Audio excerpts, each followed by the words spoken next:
Como ya finalizamos el paso número 1, seguimos con el paso número 2, de ingreso de datos técnicos de la zona del proyecto. En este caso hipotético, asumimos que ya tenemos el diagnóstico técnico con todos los estudios de suelos de tránsito y topográfico que se solicitan en el proyecto tipo. Estos son los parámetros mínimos para trabajar con la herramienta. En este espacio diligenciamos los aspectos técnicos de la subrasante. Vamos a ver en el ejemplo que nos ocupa cuáles serían las variables a tener en cuenta y qué tenemos que diligenciar. Como les digo, aquí en este caso hipotético se identificaron dos tramos homogéneos, el T1 y el T2. Cada uno de ellos tiene sus datos de entrada. Acá están los datos del tramo homogéneo 1 y estos son los datos de entrada del tramo homogéneo 2. Vamos a guardar este archivo como proyecto tramo 1 para este ejemplo.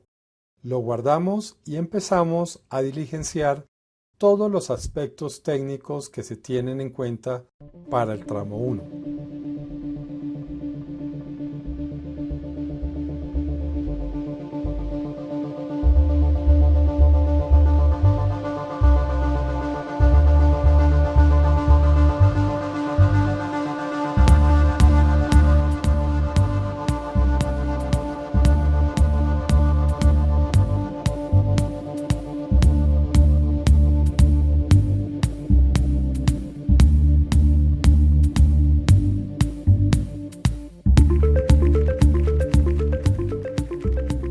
En este caso, el tramo tiene un porcentaje de CBR de 1,7%. La herramienta siempre nos va a guiar para seguir cada uno de los pasos. Acá, por ejemplo, damos clic en el botón rojo y vemos los espacios en donde se diligencian las variables del CBR del suelo. Algo importante para destacar es que el proyecto tipo tiene precargado unas plantillas en donde el formulador del proyecto puede diligenciar en esta zona gris los datos de los ensayos para determinar el CBR o puede diligenciar directamente el CBR, si ya cuenta con una plantilla o se tiene ya los resultados de una firma de estudios de suelos que ha determinado ya esos parámetros técnicos del CBR. En nuestro caso, como ya tenemos el CBR y no tenemos los datos del laboratorio para calcularlo, entonces lo diligenciamos directamente acá. Ingresamos en esta casilla resaltada en verde 1,7. Nuevamente les comento, este valor se encuentra en el ejemplo de aplicación del documento PowerPoint. En este momento damos clic a volver a datos geotécnicos de la subrasante para encontrar el espacio de la selección del proyecto tipo. Allí encontramos el tema del índice de plasticidad. Volvemos a dar clic en el botón rojo para ingresar los datos de este índice. Igualmente, para este caso, la herramienta tipo cuenta con una plantilla donde cada entidad puede diligenciar los datos del límite de Atterberg. Si ha utilizado otra plantilla para tales efectos o diligenciar directamente el límite de plasticidad en la casilla que se encuentra en verde. Volvemos al ejemplo de aplicación y vemos que el índice de plasticidad es del 11,6%. Ahora nos dirigimos directamente a donde se diligencia el índice de plasticidad. En la casilla resaltada en verde registramos 11,6%. Hay que tener mucho cuidado con la configuración de los decimales de las cifras consignadas.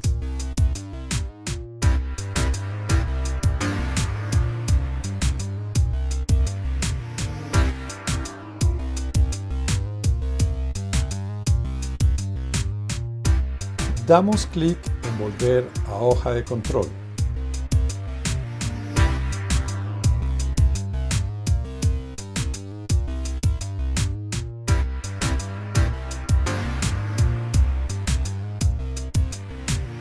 Otro aspecto a resaltar de la herramienta es que tiene otra plantilla para la clasificación del suelo AASHTO y por metodología de la Carta de Casagrande. Acá se diligenciaría todo el tema de los resultados del análisis granulométrico del suelo y de los tamizados.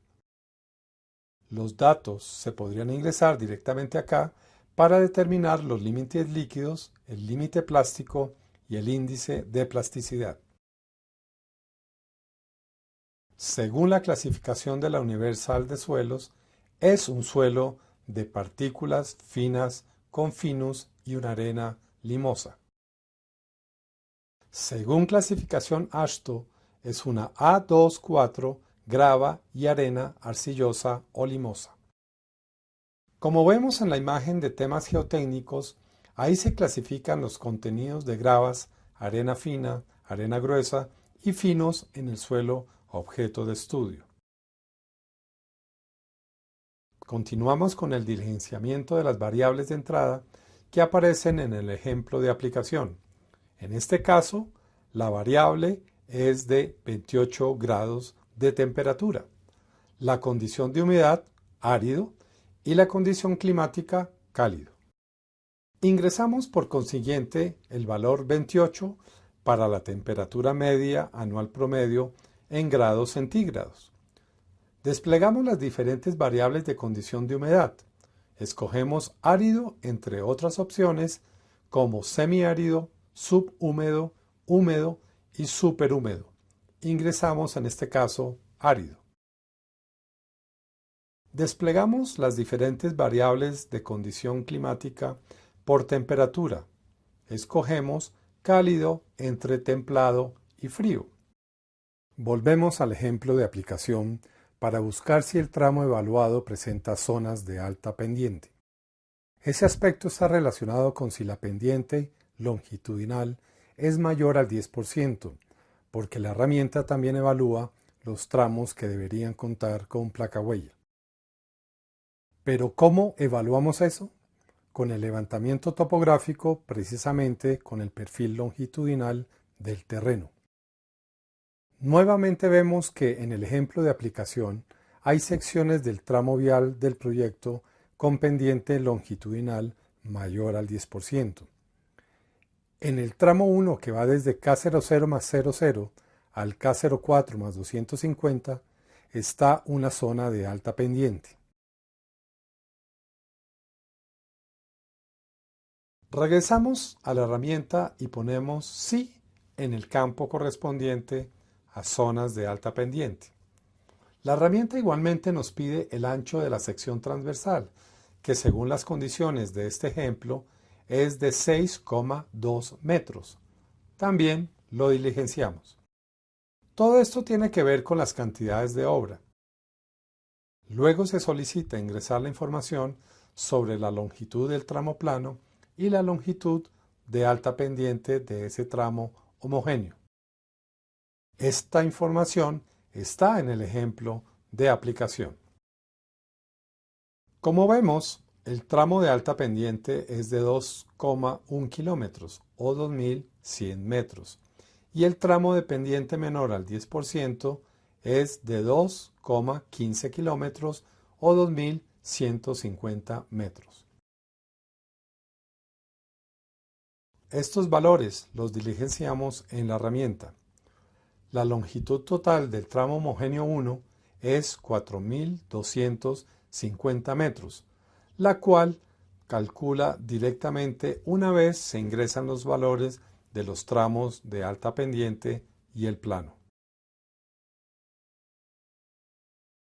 Luego volvemos al ejemplo de aplicación para conocer la distancia a cantera de materiales petros de buena calidad y si hay disponibilidad de trituradora en la cantera de materiales petros. Esto es para seleccionar la alternativa entre tratamiento superficial doble y lechada asfáltica. Vemos en el ejemplo que la distancia es de 16 kilómetros y que no hay disponibilidad de trituradora en la cantera.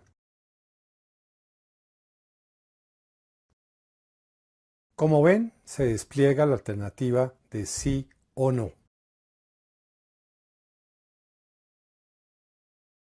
Luego identificamos en el ejemplo de aplicación la distancia en kilómetros de proveedores de materiales bituminosos y de cemento. Para este caso, y tal como lo ven en el ejemplo, la distancia de proveedores de materiales bituminosos es de 7 kilómetros y de proveedores de cemento es de 150 kilómetros.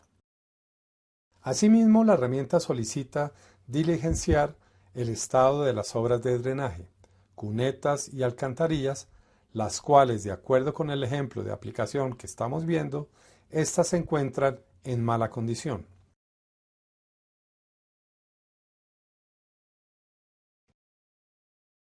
La herramienta solicita adicionalmente ingresar los datos del tránsito promedio diario. En este caso es de 150 vehículos diarios, de los cuales 58% son livianos, motos, carros y camperos, 7% son buses y 35% de camiones.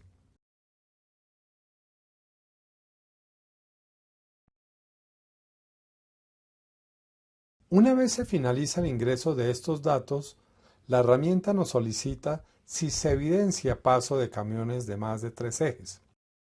Una de las condiciones de este proyecto tipo son unos conteos simplificados en los periodos picos de 2 días. En estos periodos pico podemos identificar si se evidencia que hay paso de camiones de más de 3 ejes.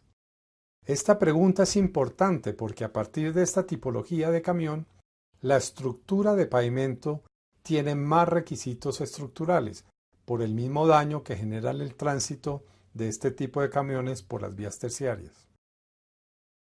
En este ejemplo de aplicación sí se evidencia el paso de este tipo de camiones. Esta afirmación se consigna en la herramienta. Como ven, en la herramienta el factor camión aumenta si se pone sí y disminuye al poner no. En el ejemplo de aplicación sí se evidencia el paso de camiones de más de 3 ejes, razón por la cual ingresamos el valor sí en la herramienta. Una vez se han ingresado en la herramienta las variables de tránsito, la misma herramienta procesa la información con un periodo de diseño de 5 años, una tasa de crecimiento máxima de tránsito de 2,5%. El resultado de los factores dependen de la composición vehicular tanto de buses, camiones y camiones de más de 3 ejes. La suma de todas esas condiciones determina el número de ejes equivalentes para el diseño. Una vez se han diligenciado todos estos datos, nos devolvemos al proyecto tipo y finalizamos el tema con la evaluación de la estructura de pavimento recomendada a nivel de factibilidad. Lo único que tenemos que hacer acá es dar clic en el botón rojo de calcular. La misma herramienta hace las operaciones requeridas con el algoritmo que está precargado en esta herramienta de metodología Ashton 93, que es la recomendada por el INVIAS para el diseño en vías con bajo volumen vehicular. Algo para destacar es el ancho que se recomienda para la base tratada. En este ejemplo se recomienda un ancho de 20 centímetros, pero dependiendo de las condiciones para optimizar los costos, se podría reducir a 15 centímetros. Entre 15 y 20 centímetros es lo más recomendable para optimizar los costos de la base y de la subbase como diseño. Como la subbase está calculada con un espesor de 41,6 centímetros, en este caso, sí se recomienda poner 20 centímetros de espesor de la base tratada para que la herramienta recalcule y se tenga una subbase granular de menor espesor. Igualmente, si se sube a 25 centímetros, la herramienta se adapta a las condiciones. Una vez realizado este proceso, volvemos al panel de control del proyecto tipo y damos clic en Datos de salida.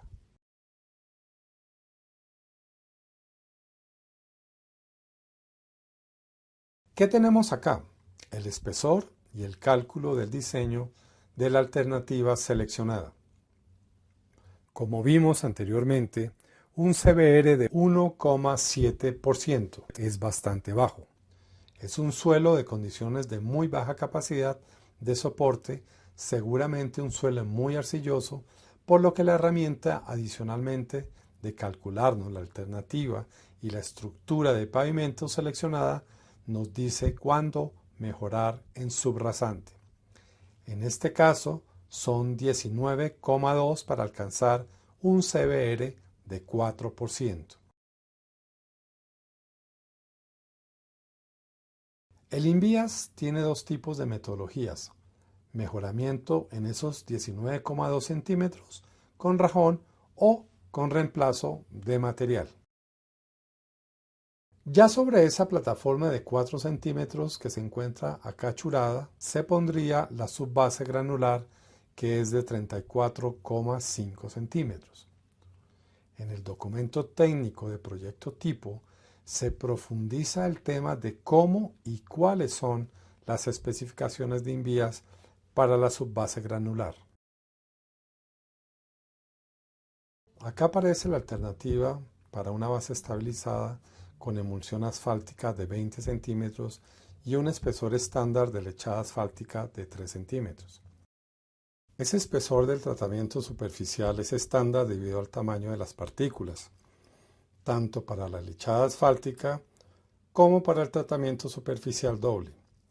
Son espesores de partículas de más de 2 centímetros, más el material bituminoso asociado a esos tratamientos, o lo que siempre hace de un estándar de 3 centímetros. Recordemos que lo más costoso de una estructura de pavimento es la carpeta asfáltica. Aquí no hay carpeta asfáltica, pero sí hay un recubrimiento que es la lechada asfáltica, que nos va a dar esa funcionalidad en términos de confort y en términos de impermeabilización.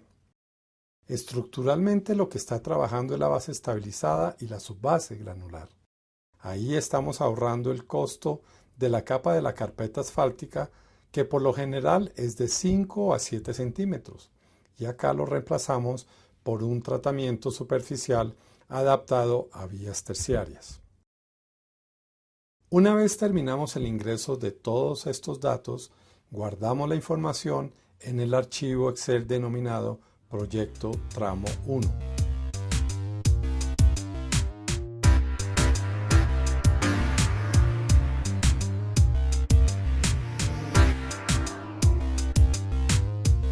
Para seguir adelante con el tramo 2, utilizamos este mismo archivo, pero lo salvamos como Proyecto Tramo 2 para realizar los mismos pasos, pero ingresando los datos correspondientes al tramo 2 que se encuentran en el ejemplo de aplicación.